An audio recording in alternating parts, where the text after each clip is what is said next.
Mr. VanCallis, want to give us your name and address for the court record? James Donald VanCallis, 8744 Marquette Road, Goodhills, Michigan, 48027. Mr. VanCallis, I want to advise you that you're charged on or about July 24th of this year in the village of Armada, Macomb County.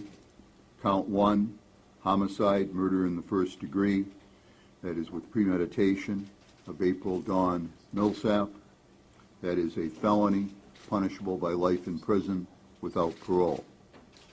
Count 2, homicide, felony murder. That is a felony punishable by life imprisonment without parole. At the same date, time, and place, you're charged with count 3, criminal sexual conduct, assault with intent to commit sexual penetration. That is a felony, potentially punishable by up to 10 years imprisonment. Do you understand the nature of the charge?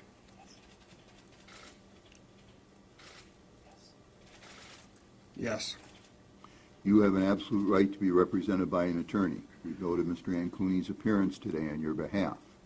In the event that you're unable to afford an attorney and you economically qualify, the court would appoint an attorney to act on your behalf. You have a right to a trial in this matter before the court or before a jury. You also have an absolute right to remain silent. Anything that you say orally or in writing could be used against you in court. You would have a right to have Mr. Ancuni present during any questioning that you might consent to. Do you understand those constitutional rights, Mr. VanCallis? Absolutely. Mr. Ancuni, how is Mr. VanCallis pleading on this? He's standing mute, Your Honor. Very well. I note that he stands mute. I'll enter a not guilty plea on his behalf.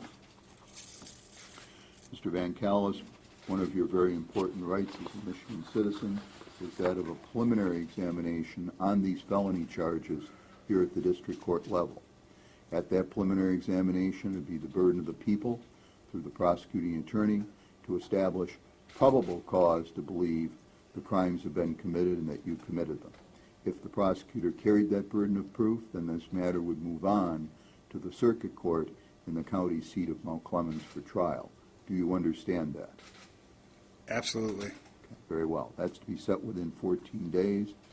Your Honor. Mr. Ancuni, we should note at this point, we did have a Chambers conference prior, and we discussed scheduling with our calendars all out. Is there a waiver of that 14 days? There is, Your Honor. I personally discussed with Mr. VanCallis what a preliminary examination is and the fact that he can have that examination within 14 days. He is voluntarily waiving that right to have it within 14 days. Is that correct, Mr. VanCallis? Yes, it is. All right, I'm satisfied. I'll accept the waiver of the 14 days. Now, one of the things we discussed with our calendars all out in front of us was scheduling on this, and we had my chief administrative clerk in with us, and we have decided, are we all in agreement, that this is appropriate for a pre-exam conference, given the amount of evidence, documents, all those things to be gone through, to be given to the defense, that would be the most appropriate way to proceed here, to set a pre-exam conference? Yes, sir. Okay. We do, Your Honor. I would like the record to reflect that I am anticipating an enormous amount of evidence in this case, and if, in fact, when we come back on the conference date, if I'm not fully prepared at that point, based on the amount of evidence, I would possibly be requesting another conference date after the date of November. I understand that. But let's see how things go. I know I've got very good counsel here on all sides, and I expect every effort to work hard and get all of that done. And what I'll want at the pre-exam conference is a report as to how that exchange of documents, discovery, of course we call it, how that stands. So we'll be able to review it at that point. And we did come up with a date that was agreeable with all counsel and the court. Madam Clerk, our pre-exam conference is going to be a Thursday afternoon. Thursday, November 13th. Thursday, November 13th. That'll be at 1:30 sharp, gentlemen. All right. And I did want to set, my understanding, Mr. Cataldo, is that you anticipate the examination to be perhaps 2 days. Yes, sir. So court needs to set, be careful how it sets it. I have otherwise busy dockets, We also have set aside 2 days in December for this examination. Monday, December 15th, and Tuesday, December 16th. All right, very well. Now, we will discuss, of course, where this all stands at the time of the November 13th pre-exam conference. I do want to address the issue of bond here. Who wants to speak on behalf of the people? Mr. Smith? Your Honor, I would vote Patel on behalf of the people. We know that Mr. VanCallis has had numerous contacts in this community with law enforcement. This is, as the investigation has shown, a violent, senseless, and most likely random act that has shaken the confidence of this community on that trail. Law enforcement has done a wonderful job to do an investigation and make an arrest in this case.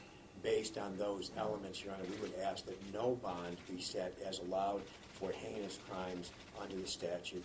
We believe that this type of charge and these charges qualify, and we would ask this court set no bond in this matter. Mr. Ancuni? Mr. VanCallis has lived his entire life in the state of Michigan, Your Honor. He has ties to the community. He lives within 20 minutes of the courthouse. He obviously wants to see these charges come to the appropriate end. He has retained counsel. He's treated this matter seriously with myself and with his entire family. We all believe that he will return to court at each and every court date if he is given a bond. We do understand the seriousness of the charges. However, we don't want someone's life completely destroyed if this case takes an enormous amount of time to come to its final conclusion. We do believe that it could be some while before there is a trial in this case. And if Mr. VanCallis is found not guilty of these charges, he will suffer irreparable harm at that point by being in custody for a very long period of time. We do understand that Your Honor is inclined to have a high bond or no bond in this case, but we would ask it to be simply a high bond. So in the event that Mr. VanCallis can post the bond, even if it's on some type of GPS tether, so his activity and whereabouts can be monitored, that would ensure to the court that we know where he is at all times, but that would also mean that in the event that he is found not guilty of this crime, and he's presumed innocent right now of this crime, so if he's found not guilty in the end, we don't want him to go ahead and serve an enormous amount of time in jail if that's the case. So we would ask that Your Honor give a bond, even if it's a high amount, that it's something reasonable, that if it can be posted, he can show to this court that he intends to return to court each and every time. Thank you. The court's thought very carefully about this, and I'd like to make a few comments. Of course, looking at the case that I have here today, the allegations here, as serious as possible. The allegations here, I use that word and I emphasize, extremely violent. Mr. VanCallis has a felony drug charge pending in another county, and he has a long history in this court. My efficient clerk staff pulled his previous court contact, 1, 2, 3, 4, 5, 6, 7, there's 9 of them right there, albeit all misdemeanor contacts. And one of them, the 10th one, certainly caught my attention when I looked at it. He was on probation to this court on a shoplifting charge and twice disappeared on us for months at a time and got probation violations for disappearing and not reporting.